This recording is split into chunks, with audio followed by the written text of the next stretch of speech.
Soto here, and we have a special episode today. We're going to talk about the root code for creating authentic brands with Patrick Hanlon, my guest. Stay right with us. We'll be right back with you. This is the Not Your Average Joe Show, where each week we bring you sales, marketing, and mindset strategies you need to get to your next level. And now, here's your host, international business mentor, Joe Soto.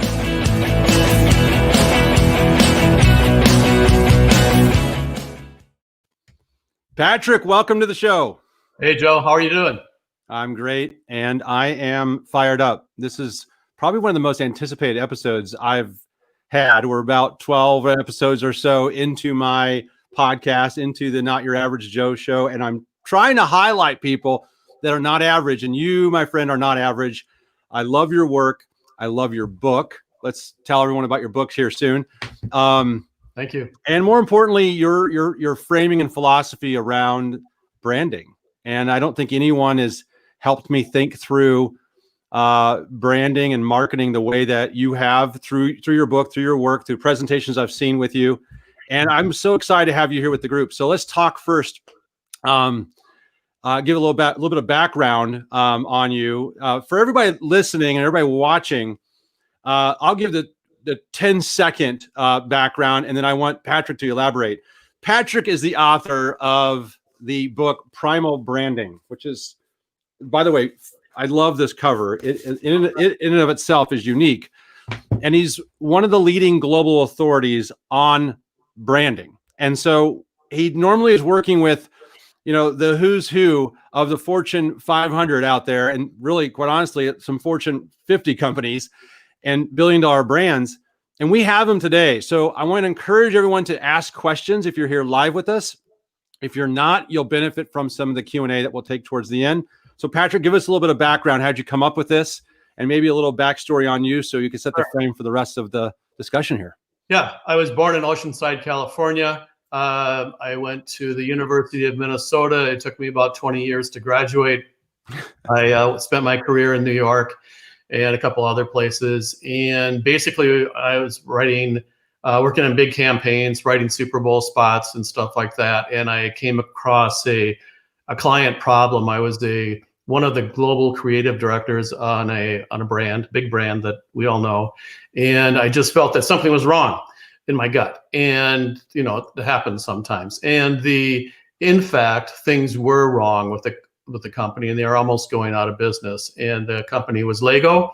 And at that same time that I felt that something was sort of awry, McKinsey was consulting. A McKinsey consultant was talking to the family and telling them if they continued the way they were going, they'd be out of business in 2 or 3 years. And the basic thing that was wrong with them was that they had become, we didn't use this word back then, but they'd become inauthentic. And I just felt in my gut that something was wrong. And because I was going back and forth between Billund in Denmark, the headquarters, and to London, where Legoland is, and then San Diego, where the other Legoland is, Carlsbad, I had a great scope of the whole organization. And so I looked at I asked myself the question, why do we care about some products and services and not about others? Basically, on weekends while I was gardening in my backyard in Connecticut. And I just explored that. And one of the first things I thought of, well, they all have logos. I just thought about all the big brands and what do they have in common, right? And so they all have a logo, and they had a website. This is 2001, so it was a while ago. But they also had yesterday, day before yesterday. They all had certain characteristics. They had slogans and so forth. And I just started to parse it apart and broke it down. And what they all had, all these powerful brands, all had a creation story. Apple started in a garage. Nike started in the trunk of Phil's car. And so forth. They all had some kind of tagline, or what I called creed. Think different, just do it. If you're in the Marines, semper fi, e pluribus unum, right? They all had logos. and which are icons, which go from the flag, the U.S. flag, to the Nike swoosh, et cetera, et cetera. But the added discovery that it had was that icons cover all the senses: sight, sound, smell, taste, touch. And so that sort of helps round out a brand. And they have a special lexicon, Ice Grande Skinny Decaf Latte, or Freedom for All, right? They have, or code, or if you try to buy a house, you quickly learn that the real estate business has its own set of words, right? Yeah. And then there's a group of people that are non-believers or pagans. I called them pagans until I got a text or an email from Australia saying that was politically incorrect. And then they became non-believers. But for everyone who goes to Starbucks, other people are going to Dunkin' Donuts, the IBM, Macs and PCs, and so forth. And then finally, there's the leader. So you take these, the leader who's set out against all odds in order to recreate the world according to their own point of view, whether that's Elon Musk, Oprah Winfrey, Walt Disney. And so once you put all those 7 pieces together, we call that Primal Code. We create what we call a strategic brand narrative. And that narrative helps guide everything that we do in terms of reassessing a brand, recreating a brand, launching a new brand. So let's talk about how now hopefully everybody understood and heard how fast you went through that framework. You went through there's really 7 pieces of this code. No, it's okay. So to reiterate the 7 pieces real quick: creation, story, creed, icons, rituals, lexicon, non-believers, and leader. Yeah. This makes up the framework. Did you put these in a particular order, and what is the order of importance? It's basically where are you from? What do you believe in? What do you like? What do you not like? How do you look? What do you dress like, or whatever? What kind of car do you drive? What kind of house? Where's your house? Where do you live? What do you like to do? What do you don't like to do? The way you talk. And then you're the leader. And so I just very colloquially filled in all the 7 pieces of code. So it's pretty easy. Easy for you. I guess so, yeah. But to answer your question, it's not that any of them are, they're all important. That's the answer. And human beings are complex. And one of the reasons why there are so few really powerful brands is because they're going after one thing. The why or something, and so leadership or something. And as complex human beings, those 7 things just happen to ping both the rational and the emotional parts of our brains that help things to make sense. And if you make more sense than the person next to you or the product next to you, you win. And it's as simple as that. So there's genius in simple, right? And I know you say it's easy and simple, but while the framework's simple to understand and remember, it isn't something that's always easy to apply. So how would a startup entrepreneur, I know you've worked with startups and you've spent a lot of time in Silicon Valley, how does a startup who might be under the impression that branding is all about brand identity pieces, maybe stuck on just the icon piece, and how do we look and portray ourselves from an image standpoint and visual aspect? How does a entrepreneurial startup apply this? And do they apply it from like day one? Like, is it part of their planning before they even get into anything? Yeah. First of all, it is easy to apply. One of the first exercises we do after we run through the code and everything with more detail is we give people 10 minutes to create a brand. And so they have a rock or something like that. That's their inspiration. And how do you now create a company around that? And what's your creation story, create icons, and so forth, fill in the pieces of code. They have 10 minutes to do that, and everyone loves it, and everyone can do it. And they come back with oftentimes amazing ideas. But the Silicon Valley is unique because in Silicon Valley, they kind of try to keep marketing, branding, advertising, et cetera, at arm's length while they're building their product. Yeah. It's not like that in the East Coast. they're a little more accepting of doing branding and marketing and so forth. But the fact is that the moment that you take that idea that you wrote on the back of an envelope, here, this, and share it with someone, the next person, you're already branding yourself, and you have to understand that you're creating a dialogue with someone. You're starting a narrative and about this idea or product or service, and so you have to, if you line up all those pieces and have that narrative filled out, you'll be much more successful at it. And so a lot of times people in startups, they focus so much on the product and they have their heads down, which they need to do because they have to build the thing. But when they prairie dog pop up, oftentimes they could have been using that 6 months, 12 months, 18 months, whatever it was, to start building, creating that narrative and having that narrative and telling one and gaining advocacy and support for your product. So you're not out begging for money. You already have accumulated a community around yourself, and so you don't have to go out and try to get the warm intros from complete strangers sometimes, right? I love this. I love the fact that you give people exercises to to fill out their code basically and come up with their brand in 10 minutes using your framework. Yeah, well, that's the thing about branding, right? Is you can ask 10 different people what a brand is and get 10 different answers. And we just say that brands are belief systems, and once you create a belief system, you attract others who share your beliefs, and that nothing's more authentic or purpose-driven than that. You start your book off with saying that. Actually, I think that might even be like one of the first sentences. But you also say all belief systems have 7 pieces of code that work together to make them believable, which is the code. And you said the more pieces that these brands have put together, the more believable the belief system becomes. Yeah. So when you work with companies, you're probably very quick to identify which codes they've got figured out and which ones are the gaps, which is what the framework gives you, is an ability to do that with your personal brand, your own company, but for you as a consultant working with other companies. Yeah, the first thing we do always is deconstruct the brand into its parts and try to fill in. And actually the clients or client prospects, they're doing that as we're going through, running through the 7 pieces. They're deconstructing their brand in their heads and going, oh, we have that. Yeah, we have that. We have that. One of the things that makes it this interesting is they're not only that they're doing that, but it's when we do that and are able to deconstruct it, break it down like that, it becomes much more intentional.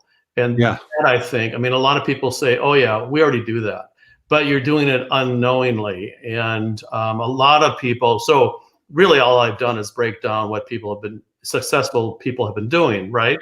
And I acknowledge that, but they did it through gut instinct, through hiring smart partners, with a lot of luck, a lot of trust, good financing, and so forth. And this just streamlines that process so you can accelerate from day one, really.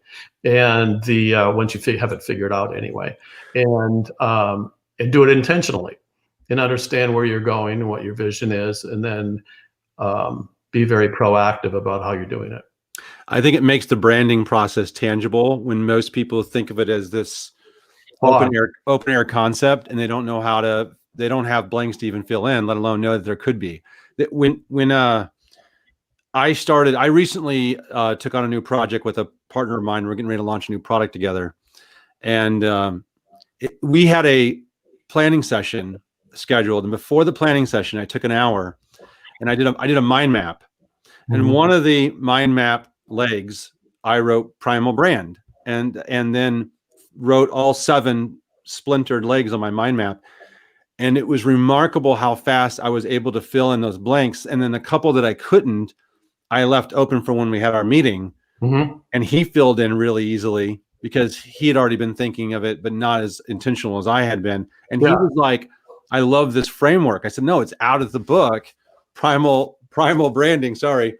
And I mentioned to you, I had actually spoken to him before the show when we talked. I actually spoke to this person this morning, and he said, I have the book now, because he was the one I was working on this project with. So the speed at which you can do this is for everyone listening who's like, my gosh, Patrick works with $1 billion brands. I'm maybe solopreneur, or I'm a lone digital marketing consultant sitting in my home office, or I have a small boutique marketing agency, or I'm an entrepreneur that is not going to do $1 billion this year. This applies to you. And I think what turned me on to your work originally was I'm not Lego or Pepsi or Levi's, or some of these other brands that you've worked with, but I know this applies to me, and it stops me in my tracks to go, I need to rethink just throwing mud at the wall, or, kind of just putting myself out there so haphazardly, which is what if I'm being completely transparent, I feel like I've done. No, I mean, people think I have guests on here, Patrick, to educate them and just to give value to them. I kind of do it sometimes for selfish reasons, but I feel like if I'm having this issue and I'm struggling with this, maybe other people are. Yeah, I know the feeling. Yes. And yes, before there was a book, I used to talk about this concept because in CEO circles, president circles and stuff like that. And it took a while to get the book out, but and one guy was sitting in the audience, and the minute that I said, "Oh, you can do this internally, this creates internal brands," also, he kind of popped up, and he went back to his office that day and wrote out the code just like you did, Joe, and he formed a culture inside of his company. So he was. When he heard me speak, he was like, I don't know, $2 or $3 million company. It was a tech company. And about 3 years later, he sold it for $10 or $12 million. But he kept his stock. And the company that he flipped it to, they flipped it again for $150 billion. Wow. The buyer said that they could not recreate that culture that he had built. And so, yes, we did it early with your framework. Yes. Yeah. Also, we've used the framework with a conservancy in Kenya. I mean, we work with $1 billion brands, but you don't have to have $1 billion to do this. You can do it yourself, obviously, like you said. Yeah. We also worked with the conservancy in Kenya, and we used code, and we borrowed some favors. I had someone make a new logo for us. And a website, and which most people think is the brand, but and we filled in all the other blanks as well. And we won this was in 2016, and we won the Eco Conservancy Award for the continent of Africa, Ecotourism Award, Ecotourism Award for the continent of Africa. And all we did was use Primal code. And this conservancy does not have a marketing person. They don't have a budget or anything. And we did it with $0. And then this is against all the hotels, all the airlines, all the tourism boards, and it's just building the story. Well, you said something about how most people might think that their website's the brand. And I know there's so many different definitions of branding. Yours is my favorite, which is that your brand, it's based on a belief system, that they are belief systems that people can get behind. And once you have those pieces figured out, you're more likely to create this culture of believers who follow you in your tribe. But most people go, I need some branding help. I need a logo. I need a website. I need some envelopes with my design on it. Yeah. I need some business cards. And they go, that's my brand. And you do not look at it like that at all. In fact, it's just one small component of one of your codes. Really? Yes. Actually, the business cards, the logo, the website, they're really icons. And you had trouble with rituals, but every time you hand someone your business card, that's a ritual. I don't know of anyone that does that anymore. But I do. I still do. Great. And then going on the website is a ritual. And God knows we have plenty of rituals on this. Going to Starbucks every day is a ritual. Starbucks is a ritual. What I love about this is I drank my shake in this morning. And the name Starbucks isn't on it. I know when I was doing it this morning, I'm like, this would be perfect because we're going to talk about this on the show. They didn't start though like this. They've developed their brand, their icon, their logo. It transformed and evolved into that over many years. Now it's so recognizable. They could actually probably even change a little bit, which they have, the inner part of that icon and logo, but even the coloring and the shape I know you talk a lot about how even just certain shapes become icons. The mermaid's iconic. The color green's iconic. The cup is iconic. The stores are iconic. And we used to talk about the environment inside the Starbucks, inside the Starbucks, and the feel that it gave you when you walked inside. And the feel was really, it felt like, well, it was, at that time, it was people who could afford, $2 or $3 for a cup of coffee, right? Well, everyone else was selling cups of coffee 50 cents or whatever, right? And so it was a certain type of person that went in there, and someone who could afford that, basically. And so you were surrounded by people like you. And I actually watched as Starbucks spread from Seattle, across to Chicago. I was in Chicago at the time, then moved back to New York. And there was, at that time when I moved back to New York, so this is a while ago, but there was only one Starbucks. And luckily it was about 5 blocks away. So I'd hike over there. In New York? In New York, yeah. Oh my one gosh. Starbucks, and it was on, I want to say 7th Avenue up in the 50s. I've lived in Manhattan. There is a Starbucks literally on every corner. Yeah. Now. About a couple months later, there was one in the building, and they just hadn't reached there yet. The tsunami had not arrived yet. Yeah, tsunami. Yeah. And then you'd find one in London, you'd find one in Paris, and there's one in Beijing. There's one on the Great Wall.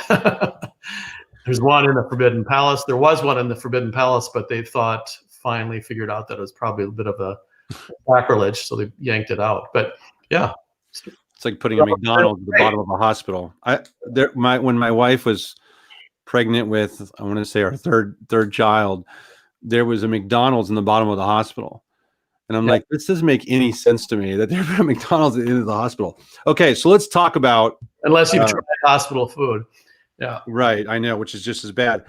So rituals was one of the simplest to understand concepts in the book, but one of the hardest for me to figure out, how do I apply the ritual with intentions to my business? So you mentioned a few rituals. There's so many different types of rituals. From texting to tweeting and scrolling on Facebook as soon as you get out of bed. Doing selfies. My daughter is, the queen of doing little selfie videos on TikTok. My son.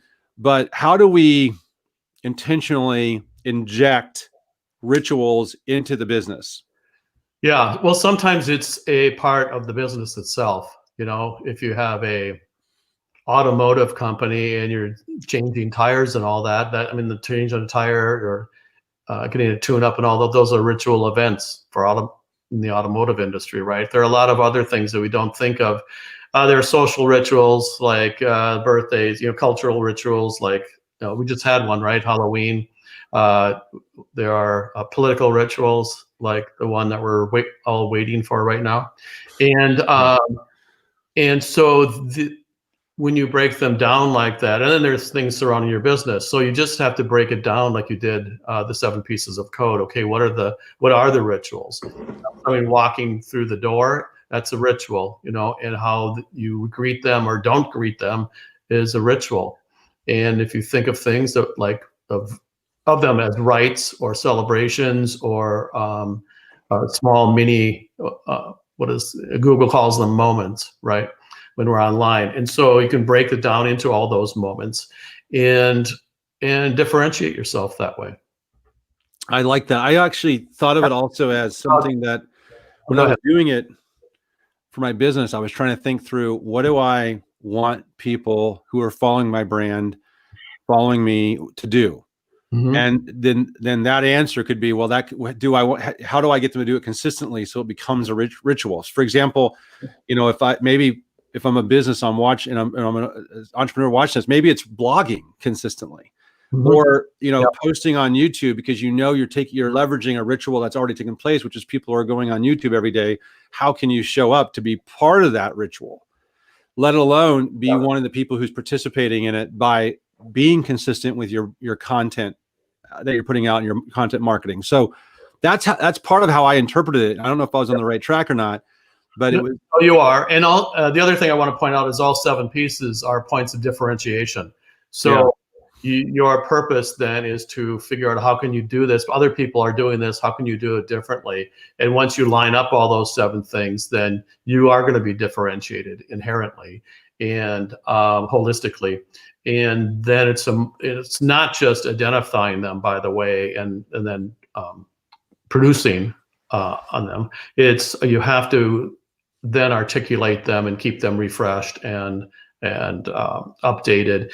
What happens is that companies, once they become successful, they kind of lean back. Okay, now we've done our work, and let's enjoy the riches, so to speak. And they get a little fat and lazy, and then all of a sudden they become irrelevant.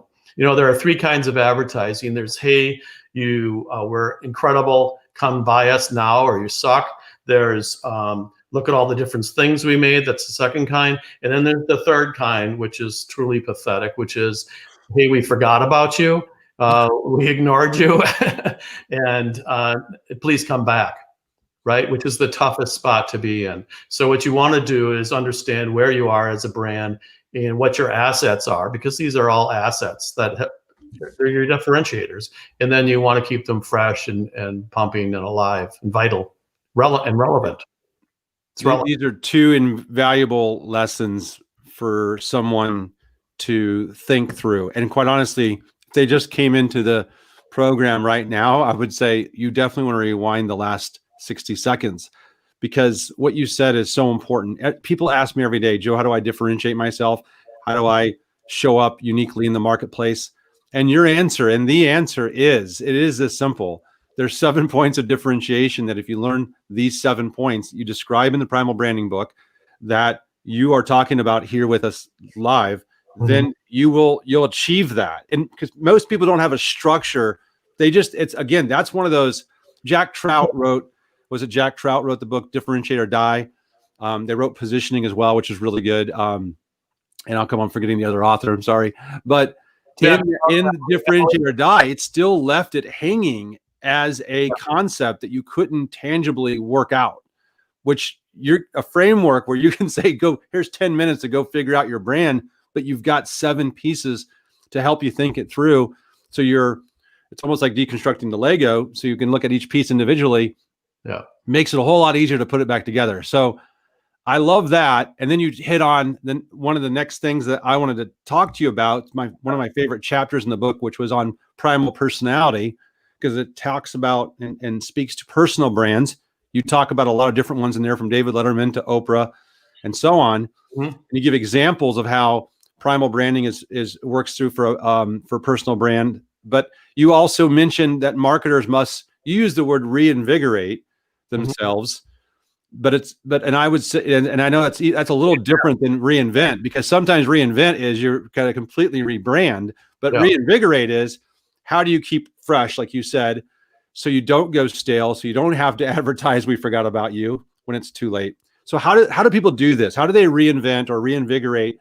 Because you actually specifically say marketers. Yeah, well, it's depends who you are. I mean, if you're a marketer and you have a product or service, that's one thing. If you're Lady Gaga or Madonna, remember Madonna used to switch out her brand, and so did the Beatles and the Rolling Stones and all these other people. David Bowie.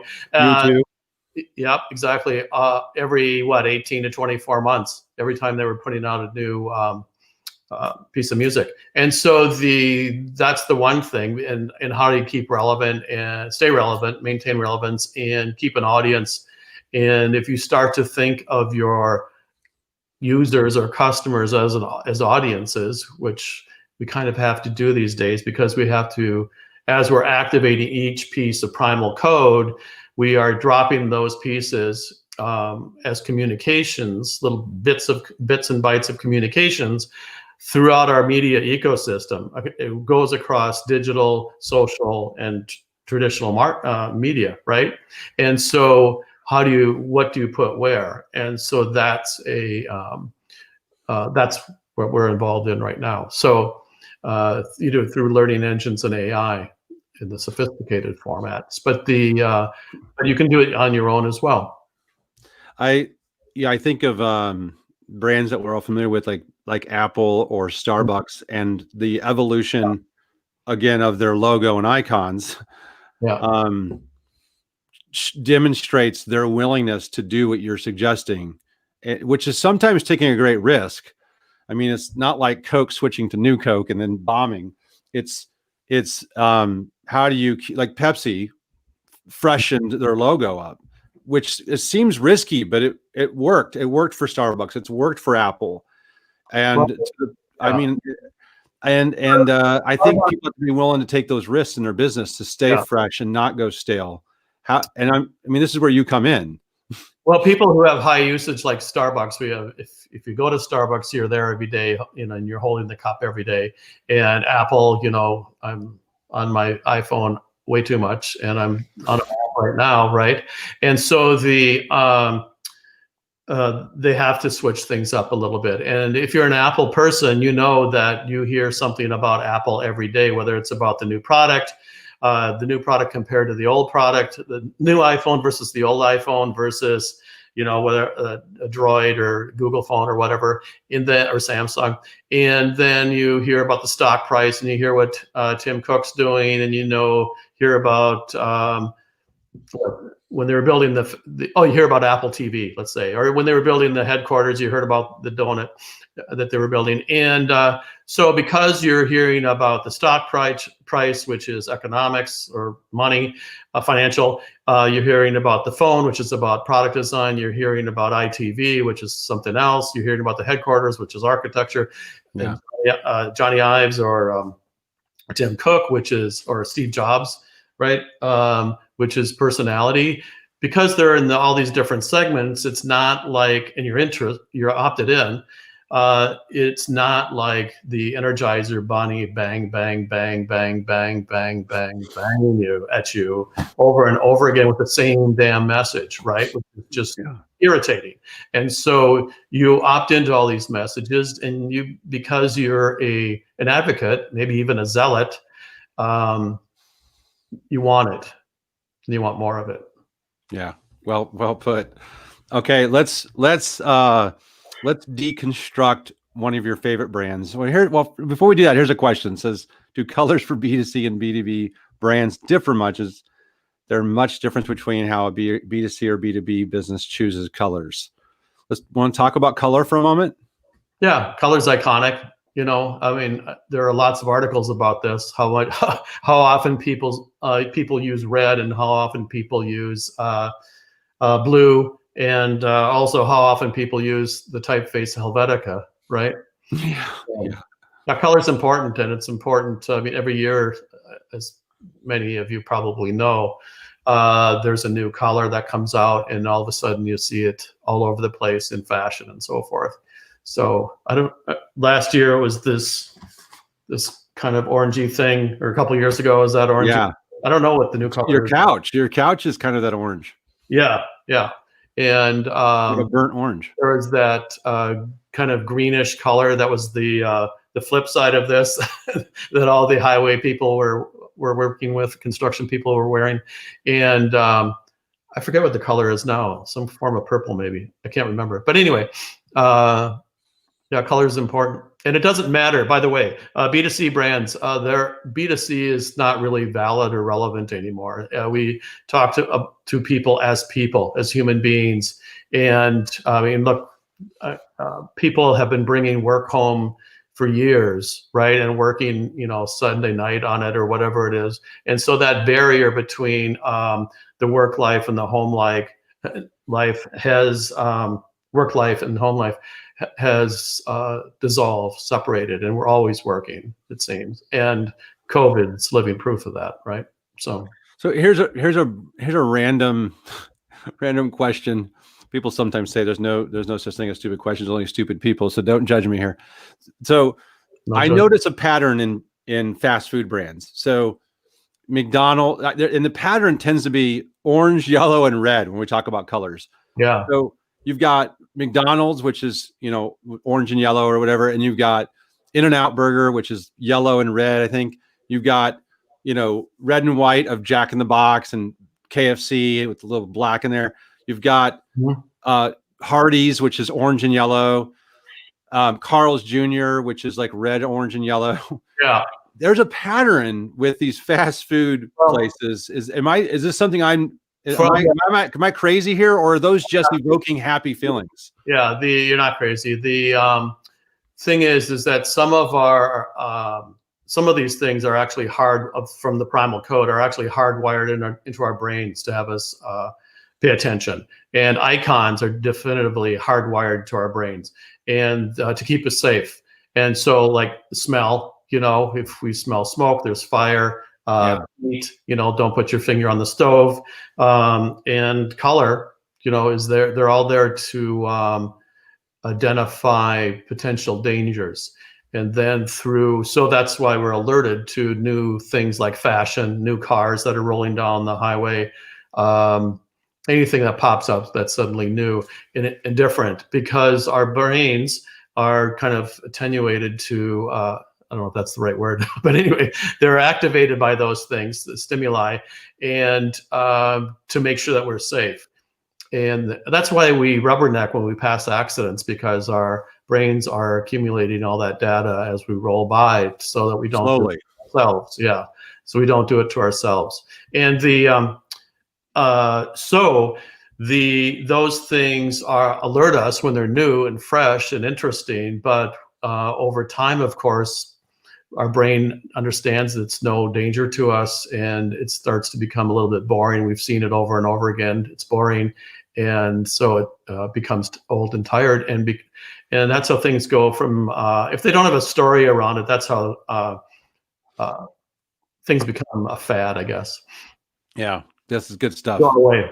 Brett says B to H marketing is the new norm. B to human marketing. Yeah, I love that. Business to human. That is everything. I think sometimes we forget that we're not marketing to a thing. We're marketing to people who have their own interpretations, and we can influence that ethically and persuasively if we think through your framework. These 7, I like calling it, I know you call it primal code. My favorite sentence, I keep putting this quote in my promotion of the show, was at the core of every human being is the desire to connect. Yeah. These connections are made not just by digital code, but with primal code. So it's more than just doing shows like this to connect with people. Yeah. It's about, what do you stand for? What do you believe in? And what are your belief systems that you would want people that would follow you to adopt or be a part of? I mean, this is really, I mean, this is layered in all of your concepts, but most certainly in the non-believers side. Well, we're hardwired to connect with people. And so that's why isolation or being alone, has been a form of punishment, right? That's what makes this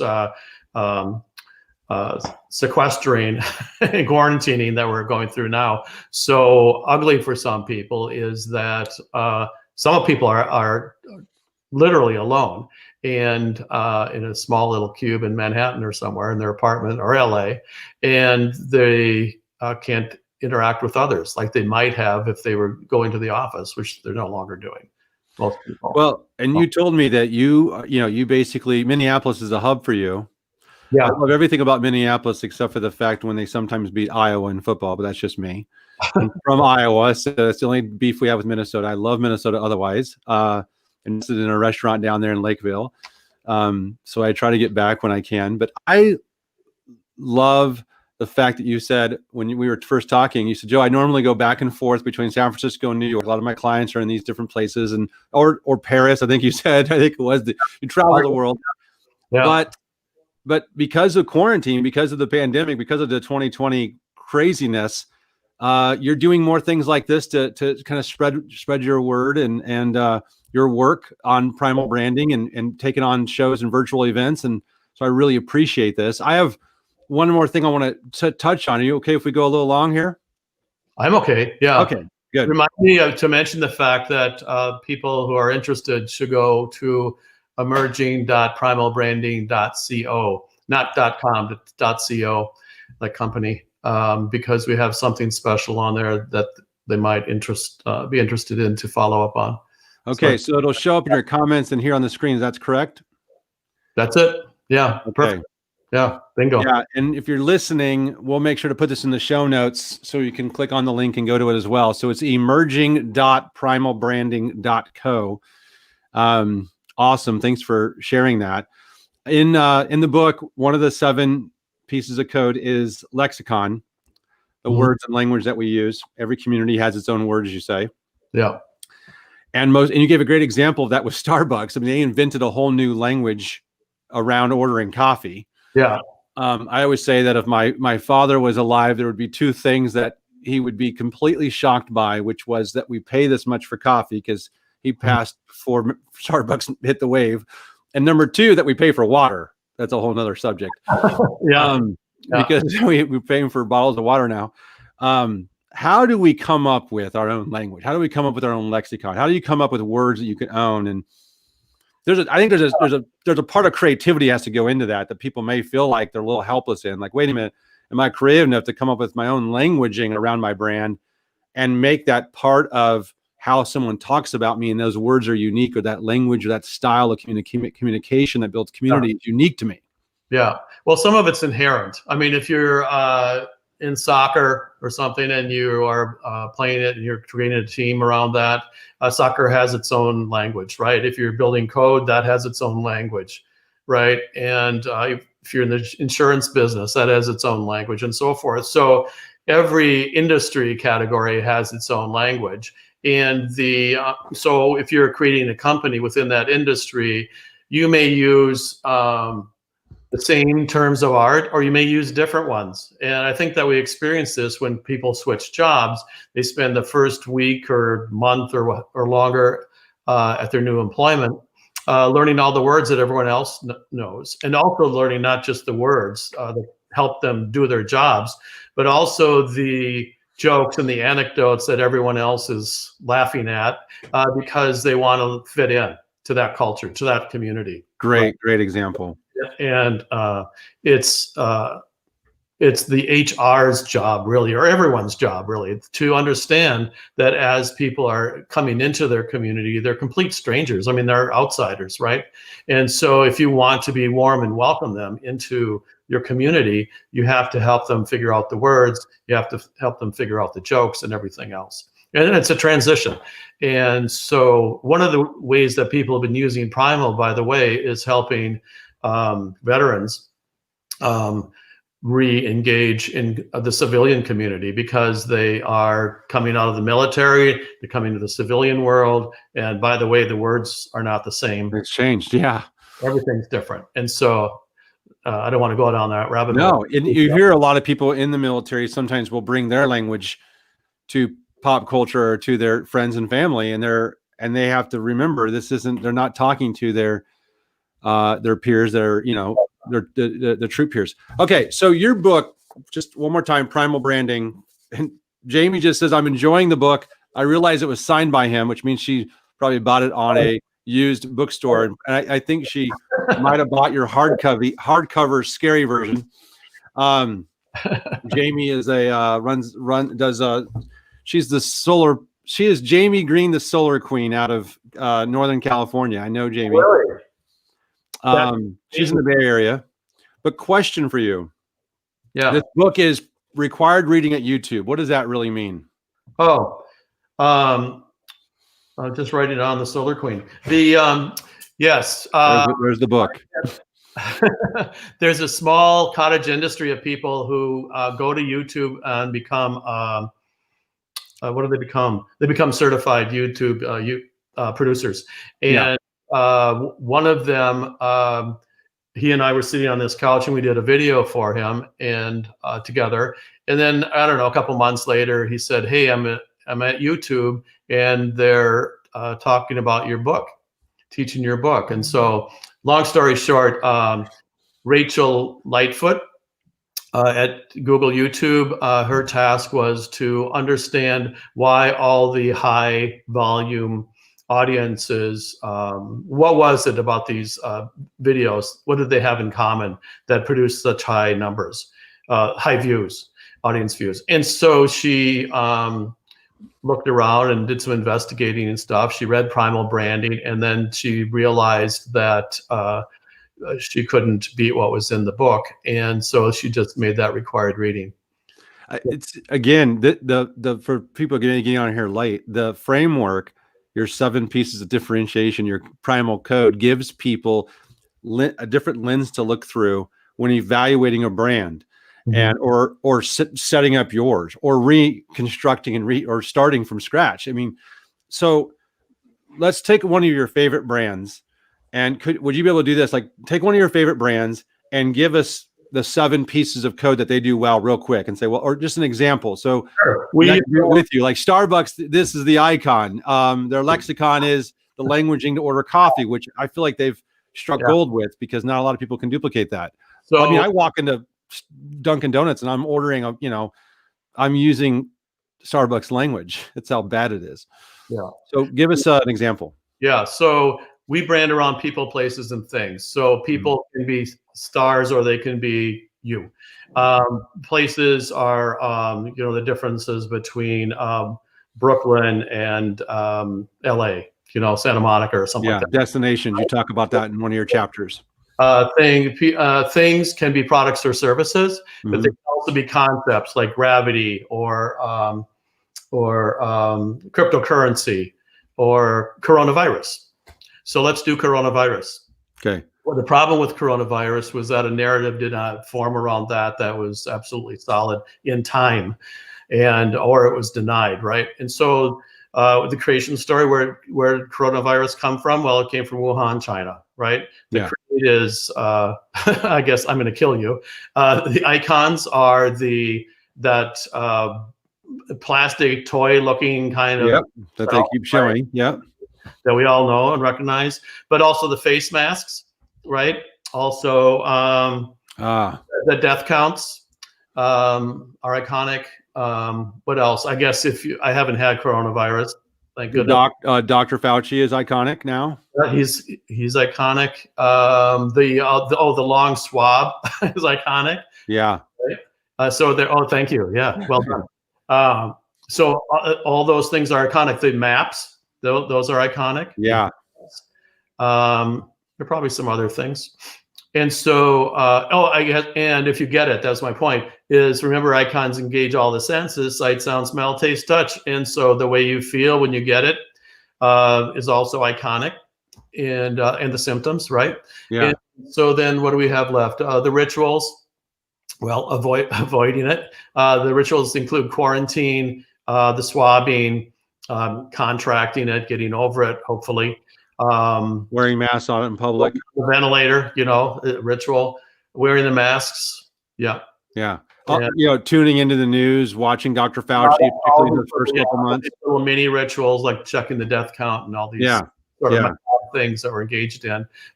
Hearing that, going through Trump's tweets and all that kind of stuff. And so the ritual, the lexicon, coronavirus, COVID-19, the names like Fauci, Wuhan. Yeah.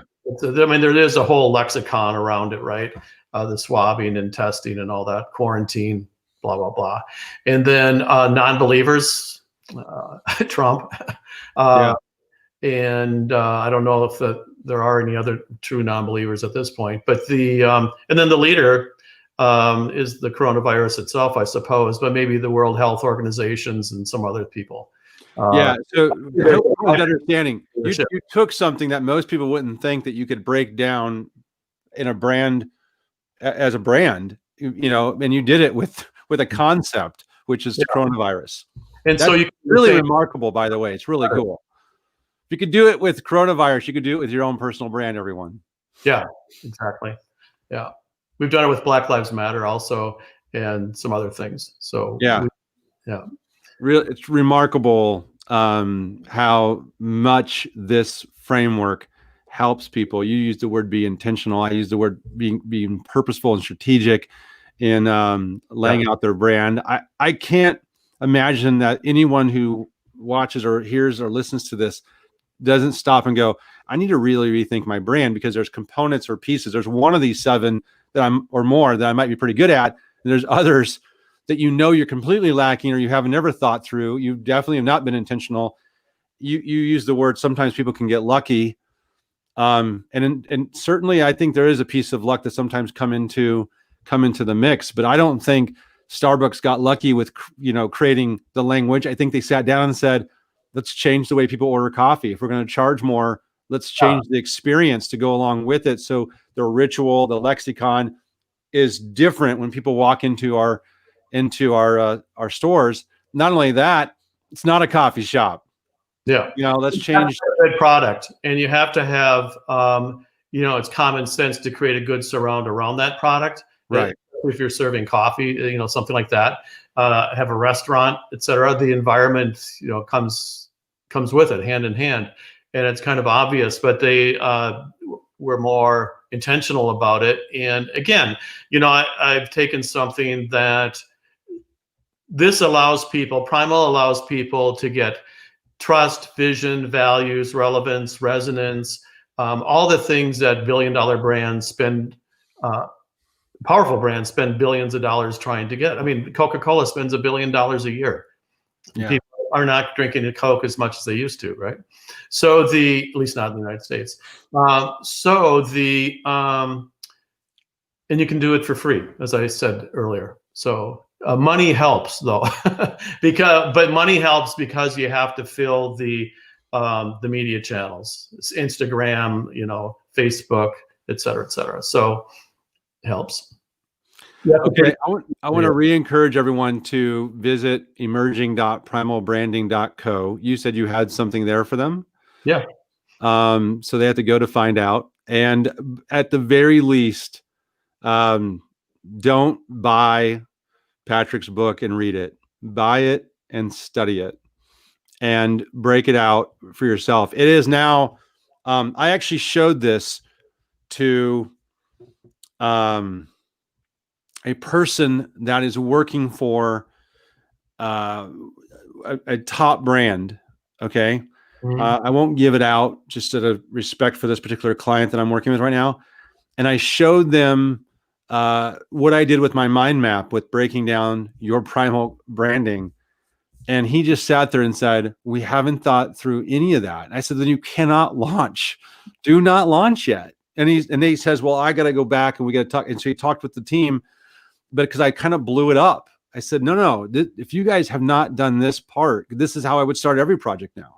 Or in this case, he's launching a online program that was significant. And they spent a lot of money and production into this. And I said, you cannot launch and you do not have this part of your strategy worked out. I think it is essential groundwork that people have to do before launching a product, a business idea, or doing anything. Even I think if I could rewind before I even started the show, I should have went through this in the way that I've done it now for newer projects that have come up. So thank you for that. Personally, I'm just being, and I know everybody else will thank you as well.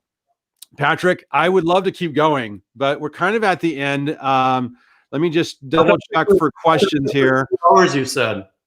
I'm sorry. I was kidding. I said, I thought you said this was for 2 hours. I would love to go for 2 hours. Just joined it. Well, yes, you will be able to watch it back. And keep that in mind. You will be able to watch back the replay, and you'll be able to hear this on all the podcast channels. Some people who are listening to this are listening to it on the podcast channels into the future. Any other questions here? Hey, Cynthia. Yeah.